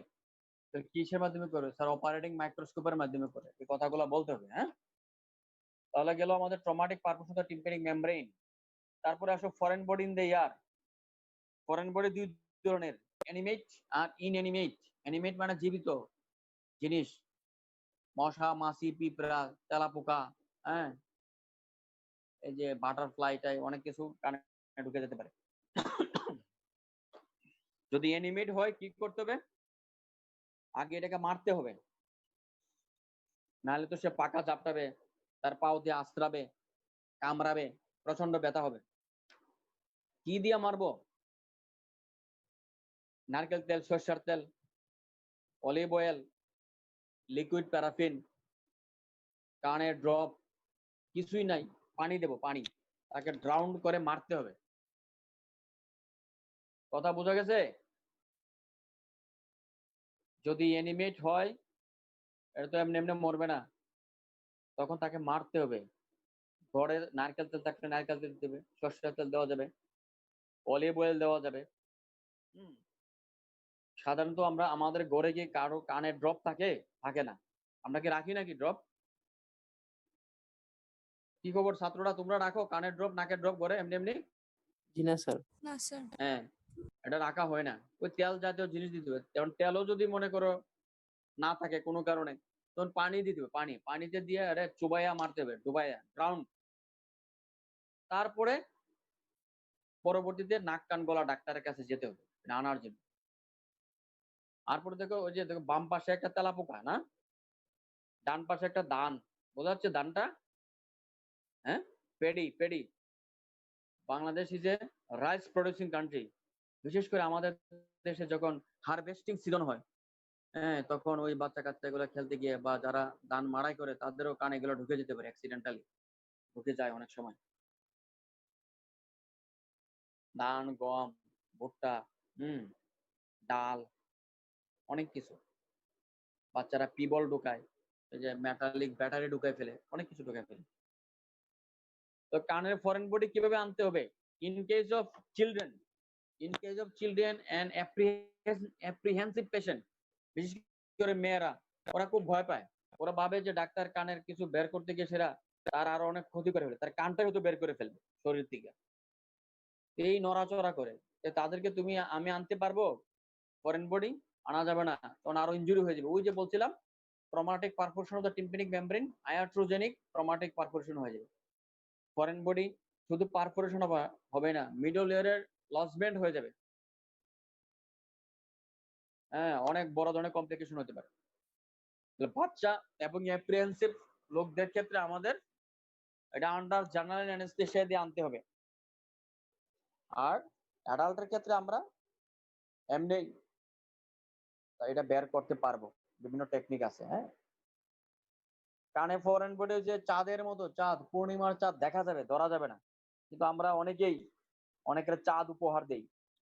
এই পূর্ণিমার চাঁদ, এই পূর্ণিমার রাত তোমার, দিয়ে দিলাম। দেওয়া যাবে নাকি? চাঁদ কাউকে উপহার দেওয়া যাবে? তাত্ত্বিক ভাবে দেওয়া যেতে পারে। এই চাঁদ সারা পৃথিবীর সবার। তো কানের ফরেন বডি একটা চাঁদের মতো, দেখা যাবে, ধরা যাবে না। ওইটা নাক কান গলা ডাক্তারই এটা পারে।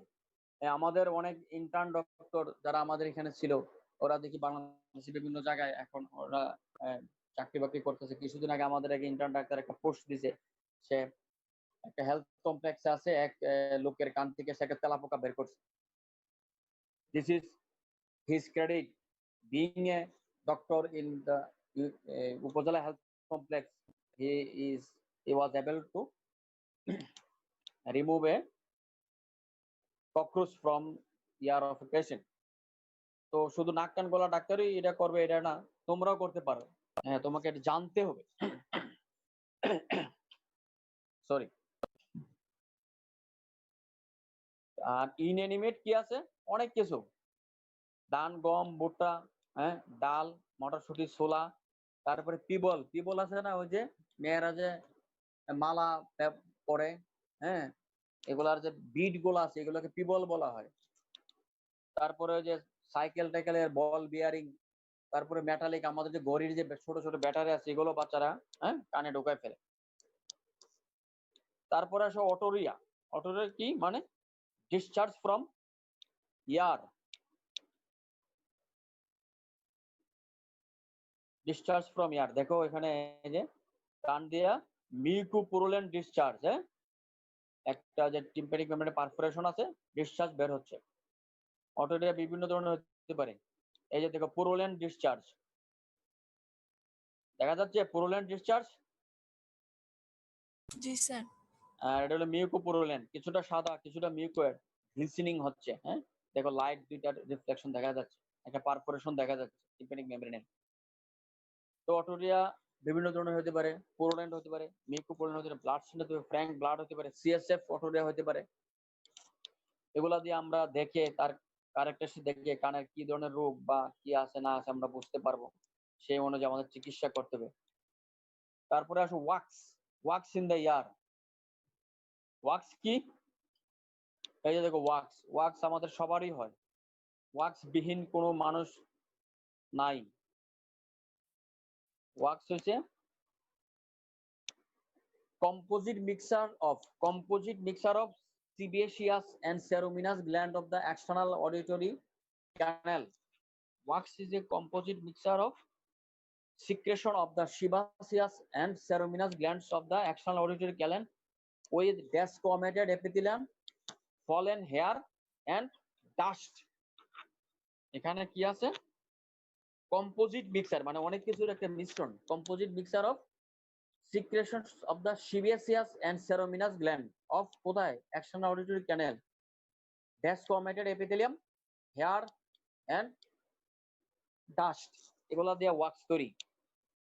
ওয়াক্স সাধারণত আপনা আপনি বের হয়ে যায়। আমরা যখন কথাবার্তা বলি, খাওয়া দাওয়া করি, হাই তুলি, তখন এই যে ম্যান্ডিবলের যে কন্ডালের যে মুভমেন্ট হয়, আর আমাদের এক্সটার্নাল অডিটরি ক্যানেলের একটা মুভমেন্ট হয় তোমার মিডিয়াল টু ল্যাটারাল, সবকিছু ল্যাটারালের দিকে আস্তে আস্তে আস্তে আস্তে চলে আসে, এভাবে বের হয়ে যায়। কিন্তু যাদের এক্সটার্নাল অডিটরি ক্যানেলটা একটু বেশি ন্যারো অথবা বেশি টর্চুয়াস, তাদের ক্ষেত্রে বের হতে পারে না, তখন এটা জমা হয়ে যায়, জমা হয়ে অফলোড হয়, ইম্প্যাক্টেড হয়ে যায়, তখন এটা বের করতে হয়।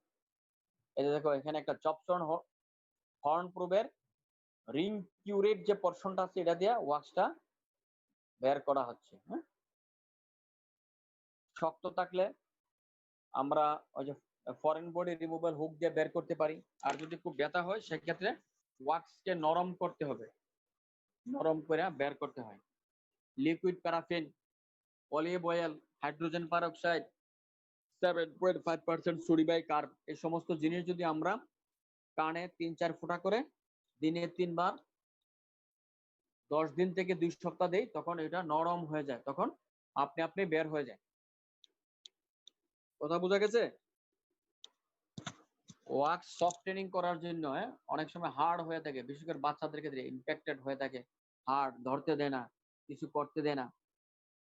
সেক্ষেত্রে আমরা ওয়াক্স সফটেনিং এর জন্য liquid paraffin, olive oil, coconut oil, তোমার হাইড্রোজেন পারঅক্সাইড, 7.5% সোডিয়াম কার্ব, এগুলা যদি কয়েকদিন দেই তাহলে ওয়াক্সটা নরম হয়ে যাবে। তারপর অনেক সময় আপনি বের হয়ে যায়, অথবা আমরা সাকশন ক্লিয়ার করে, অথবা ড্রাই মপিং করে, অথবা জবসন হর্ন প্রুফ দিয়ে বের করে ফেলতে পারি। এখন আসো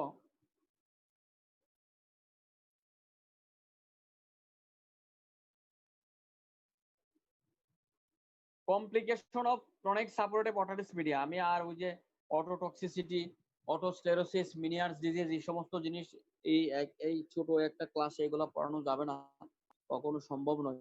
এই লেকচার গুলা হয়েছে, তোমরা আবার পড়বা, হ্যাঁ, এগুলা পড়ে নিবা। অটোস্ক্লেরোসিস, মিনিয়ার্স ডিজিজ এবং অটোটক্সিসিটি কিন্তু খুবই ইম্পর্টেন্ট। অটোস্ক্লেরোসিস ইম্পর্টেন্ট, এগুলা রিটেনে কোশ্চেন আসবে, তোমরা এগুলা একটু তাত্ত্বিক পড়াশোনা করে নিবা। এখন complications of action chronic supported otitis media, এটা টিউবোটিম্পানিক ভ্যারাইটিতেও হতে পারে এবং অ্যাটিকুয়েন্ট্রাল ভ্যারাইটিতে হতে পারে। ইউজুয়ালি অ্যাটিকুয়েন্ট্রাল ভ্যারাইটিতে কমপ্লিকেশন গুলা বেশি হয়। কেন বেশি হয়? অ্যাটিকুয়েন্ট্রাল ভ্যারাইটিতে তোমার কোলেস্টিটোমা থাকে। কোলেস্টিটোমাটা কি? কোলেস্টিটোমার ডেফিনেশন তোমাকে অবশ্যই জানতে হবে।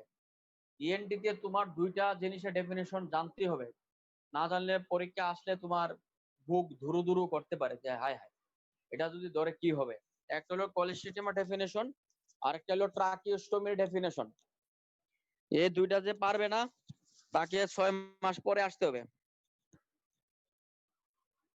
স্যার ম্যাডামরা শোনা যাচ্ছে আমার কথা? জি স্যার। হ্যাঁ, কোলেস্টিটোমা এবং ট্রাকিওস্টোমির ডেফিনেশন জানতেই হবে। শুধু মুখস্থ বললে হবে না, এটা অনুধাবন করতে হবে, যে কোনো ভাবে এটা বললে যেন যে কোনো জায়গায় এই ডেফিনেশন আটকালে যেন আমি বলতে পারি। মুখস্থ করা এবং অনুধাবন করার মধ্যে অনেক পার্থক্য আছে। মুখস্থ করাটা এমন একটা জিনিস, তুমি মুখস্থ করলা, চর্চা যদি না করো কিছুদিন পরে ভুলে যাবে।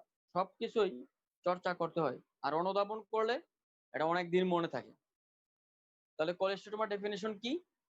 ইট is a bag or sac in the middle ear cleft. কোথায়? It is a bag or sac in the medullary cleft lined by stratified squamous epithelium. Stratified squamous epithelium দ্বারা এটা lined থাকবে, containing concentrated layer of keratin,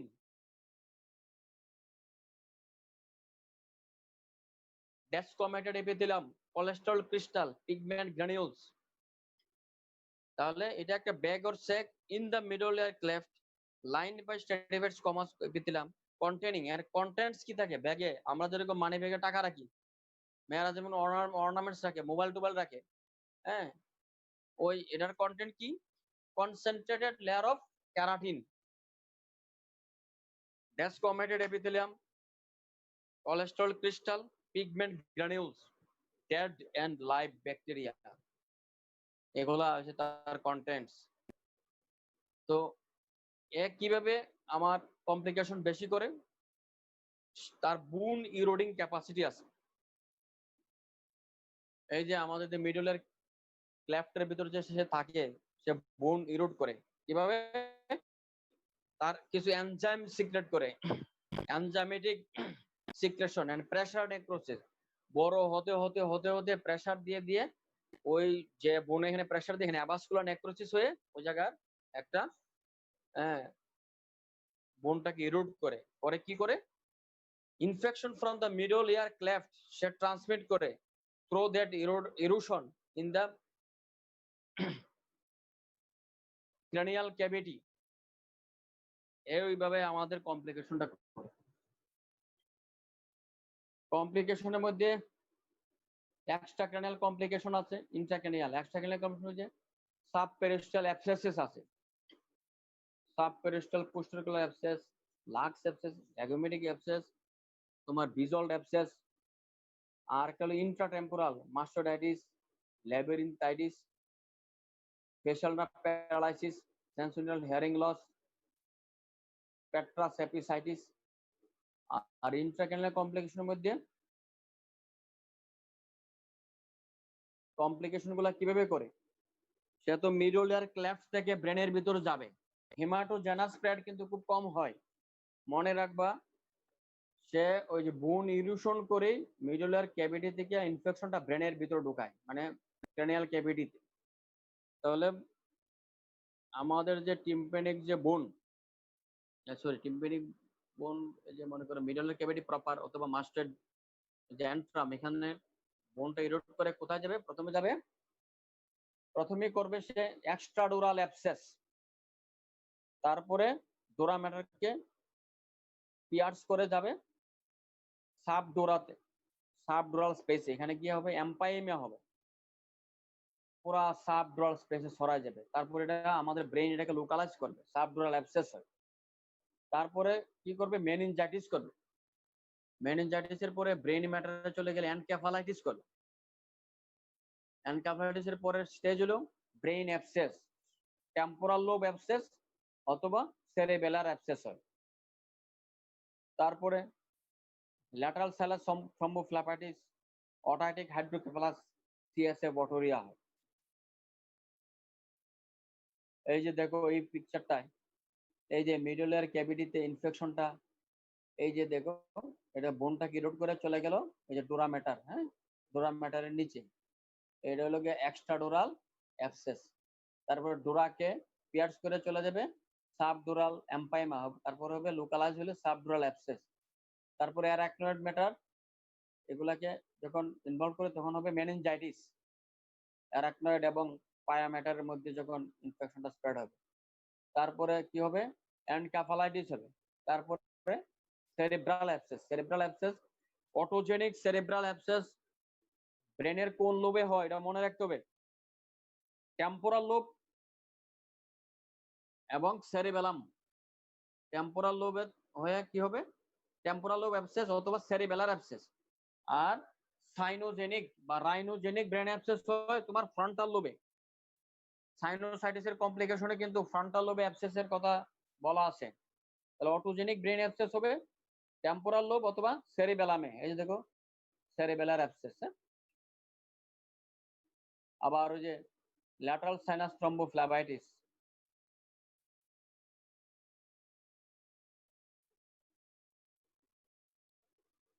খুবই dangerous কিন্তু CSM থেকে complication যদি হয়, intracranial complication.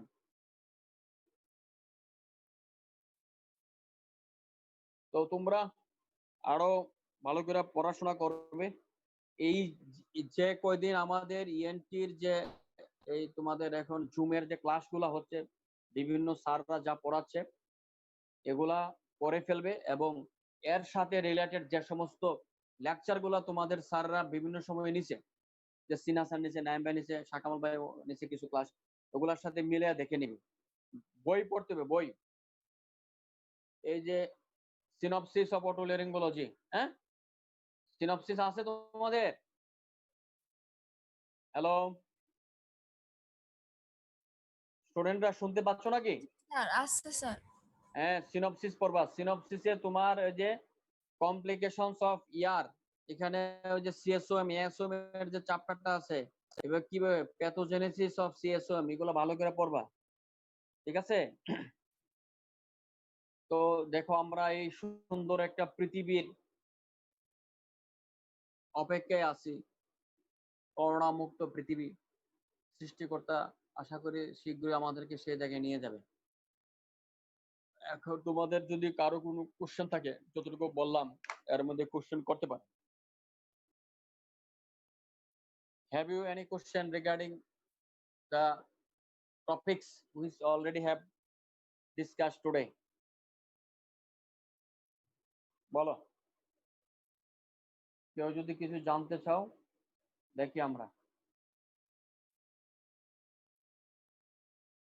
ছোট একটা জিনিস মনে রাখো, তোমাদেরকে কিন্তু টিম্প্যানিক মেমব্রেন আঁকা অবশ্যই শিখতে হবে। এটা রিটেনে আসে, draw right or left tympanic membrane and show the different types of perforation of tympanic membrane. এটা পরীক্ষায় আসে, পরীক্ষায় তো একজন থেকে আরেকজনের নকল করে লিখে ফেলতে পারবা, কিন্তু ভাইভাতে তোমাকে আঁকতে দে। তুমি যে ওই যে কানের যে কেসটা পাইলা, chronic suppurative otitis media tubotympanic variety right ear, তোমাকে এটা আইকা দেখাতে হবে কোন জায়গায় ছিল। সেক্ষেত্রে তোমার যদি লেফট ইয়ার আইকা তুমি রাইট ইয়ার বলো তাহলে কিন্তু হবে না। আবার একজনকে কোশ্চেন করে যে তুমি একটা টিম্প্যানিক মেমব্রেন আঁকো, এখানে পারফোরেশনটা এ করো, এখানে বিভিন্ন স্ট্রাকচার দেখাও। আবার দেখা যায় তোমার আগের জন যিনি আসছেন যে সে একটা পারফোরেশন আঁকছে রাইট ইয়ারে টিউবো টিম্প্যানিক ব্যারাটি, তোমাকে বলবো এটা কি ঠিক আছে? যদি ঠিক থাকে তো ঠিক থাকে, ভুল থাকলে তাহলে তোমার বলতে ভুল আছে, তখন তোমাকে শুদ্ধ করতে হবে। এই জন্য ওটা আঁকা শিখতে হবে খুব ভালো করে। টিউনিং ফর্ক থাকতে হবে, টিউনিং ফর্ক প্র্যাকটিস করতে হবে। পরীক্ষা, হ্যাঁ আমি পরীক্ষা গিয়ে প্র্যাকটিস করে ফেলবো, হবে না। নিজেরা যখন গ্রুপ ডিসকাশন করবা বন্ধু বান্ধবের একসাথে, হ্যাঁ তখন এটা করবা, একজনের কান পরীক্ষা করতে হবে। থুডিকাম নেজাল স্পেকুলাম কিনতে হবে, থুডিকাম নেজাল স্পেকুলাম কত টাকা, কত পয়সা, কত দিকে যায়, কত দিকে তোমরা কত টাকা পয়সা খরচ করো। 4-5 জনে মিলে মাত্র 500 টাকা খরচ করো, জনে 100 টাকা যাবে, 3টা থুডিকাম নেজাল স্পেকুলাম পাবা। কিভাবে থুডিকাম নেজাল স্পেকুলাম হোল্ড করতে হয়, রোগীর নাকে ঢোকাতে হয়, এটা শিখতে হবে। পরীক্ষার হলে গিয়ে তুমি পারবা না, এটা প্র্যাকটিস করতে হয়, না হলে হয় না। টিউনিং ফর্ক কিনতে হবে 512 যেটা হার্জ। টিউনিং ফর্কের বিভিন্ন যে পার্টস আছে পরীক্ষায় আসে, প্রং বা আর্ম, শোল্ডার, স্টেম, বেজ, এগুলা।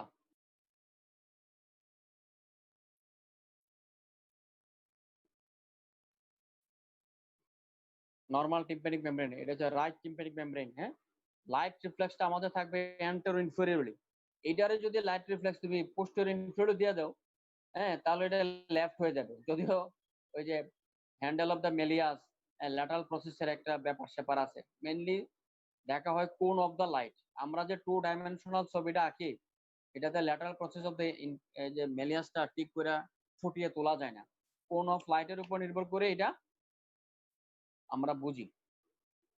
এই যে দেখো, কোন অফ লাইট, অ্যান্টেরো ইনফেরিয়রলি, এটা ডান পাশে আছে, এটা যদি বাম পাশে থাকতো তখন এটা কি হয়ে যেত, বাম কান আমরা ধরে নিতাম।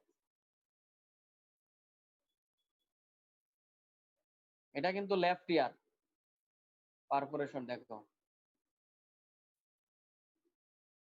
এটা আবার রাইট ইয়ার,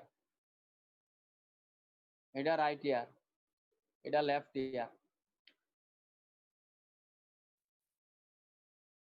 এই যে এটা তো তোমার ওই যে এন্ডোস্কোপের পিকচার দেখা যাচ্ছে না, একটা গোল এন্ডোস্কোপে যেরকম একটা গোল ইয়া থাকে, তোমরা বই থেকে দেখে ছবিটা আঁকবা, বারে বারে আঁকতে হবে। এখানে একটু সময় ব্যয় করতে হবে, তাড়াহুড়া করে আঁকলাম না, এখানে তোমাকে জিনিসটা বুঝতে হবে। এই যে তোমার নচ অফ রিবিনাস, যেখানে আমাদের পার্স টেন্সার শেষ, এখান থেকে মেলিউলার ফল্ট গুলা হবে অ্যান্টেরিয়র পোস্টেরিয়র।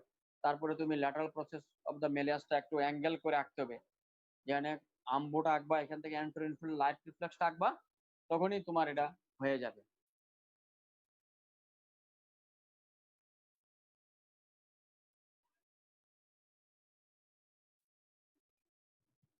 এই যে হেডলাইট, আমাদের কিন্তু তোমাদেরকে পরীক্ষা এত সুন্দর হেডলাইট আমরা দিতে পারবো না, তবে এর কাছাকাছি।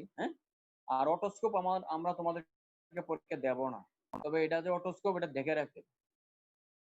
দেখো দুইটা কত সিমিলার ছবি, একটা কদম ফুল বাংলাদেশের আনাচে কানাচে পাওয়া যায়, এখন অবশ্য পাওয়াই যায় না।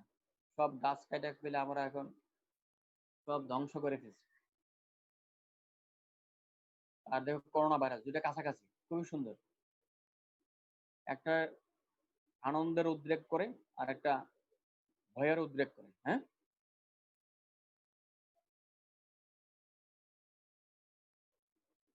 টিউনিং ফর টেস্ট ভালো করে করতে হবে এবং ফেশিয়াল নার্ভ এক্সামিনেশন আর ফিস্টুলা টেস্ট যেটা, হ্যাঁ, এটা তাত্ত্বিকভাবে জানা থাকতে হবে। তাত্ত্বিকভাবে এটা আমরা তোমাদেরকে পরীক্ষায় করতে দেব না।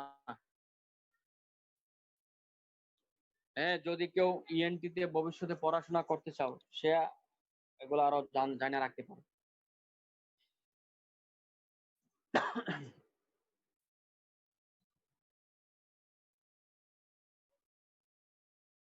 Traumatic perforation,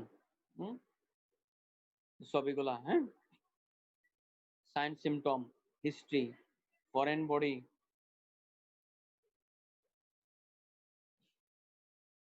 অটোরিয়া, wax, complication of chronic suppurative otitis media, এগুলো অনেক কিছু আছে, এগুলো আমি বলি নাই। কয়েকটা কথা একটু বলছি। কলেস্টিটোমা সম্বন্ধে একটু বললাম। এই বাংলাদেশের জাতীয় ফুলের নাম কি? একজন বলো।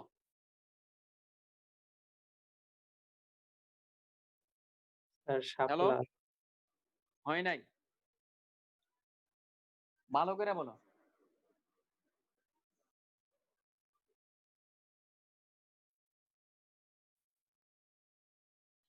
বাংলাদেশের জাতীয় ফুলের নাম কি? ভালো করে বলো। শাপলা বললে হবে না, ক্লাস ওয়ানের বাচ্চার মতো। হ্যাঁ, সাদা শাপলা। হয় নাই। দেখো আমি একটা ছবি দিয়েছি, এখানে পানি আছে, পানি আছে, দেখতে পাচ্ছ? হ্যাঁ, পানিতে ভাসমান সাদা শাপলা। হ্যাঁ, পানিতে ভাসমান সাদা শাপলা, এটা হলো বাংলাদেশের জাতীয় ফুল। শ্রীলঙ্কার জাতীয় ফুলও শাপলা, তাদের হচ্ছে লাল শাপলা। আর কোন একটা দেশে জানে আছে নীল শাপলা, তাদের জাতীয় ফুল। এখন শাপলা যদি 3টা দেশের জাতীয় ফুল হয়, তাহলে শুধু শাপলা উত্তর দিলে হবে না। তোমরা কিছুদিন পরে বিসিএস পরীক্ষা দিবা, তখন যে প্রিপারেশন নেবা সেখানে দেখবা, হ্যাঁ, এই যে বাংলাদেশের যে কিছু কিছু গুরুত্বপূর্ণ জিনিস, পতাকা, স্মৃতিসৌধ, জাতীয় ফুল, জাতীয় ফল, মাছ কেন, কি হয়েছে না হয়েছে, হ্যাঁ, শাপলা ফুল বললে বলতে হবে পানিতে ভাসমান সাদা শাপলা। শাপলা ফুল কখন ফুটে? রাত্রে না সকালে? স্যার সকালে। রাতে সকালে, সকালে, রাত্রে না। সূর্যোদয়ে নলিনী আর চন্দ্রোদয়ে কুমুদিনী বিকশিত হয়। নলিনী মানে হচ্ছে শাপলা, আর কুমুদিনী হচ্ছে পদ্ম। রাত্রে পদ্ম ফুল ফুটে। এখানে একটা হাওর আছে না, ডিবির হাওর, গেছো কখনো? জি স্যার। জয়ন্তপুরে ডিবির হাওর আছে, লাল শাপলার একটা হাওর। তো ওইটাতে অনেকের ধারণা আছে, হ্যাঁ, তোমার হচ্ছে সকালবেলা গেলে আর শাপলা ফুল দেখতে পাবে না, সব ফুল মইজা যাবে। কিন্তু আমার ধারণাটা থাকতে হবে যে শাপলা ফুল কখন ফুটে? চন্দ্রোদয়ে কুমুদিনী আর সূর্যোদয়ে নলিনী বিকশিত হয়। তাহলে সূর্যোদয়ে ফুটে। আর শাপলা ফুল চট করে মজে যাবে না, তার মধ্যে যে পরাগায়ন হবে, এগুলা ব্যাট হয়, এগুলা হইতে যতদিন সময় লাগে, 5-7 দিন, একটা ফুল ফুটে 5-7 দিন পর্যন্ত সে প্রস্ফুটিত থাকে। তারপরে আস্তে আস্তে তার সৌন্দর্য, গ্ল্যামার নষ্ট হয়।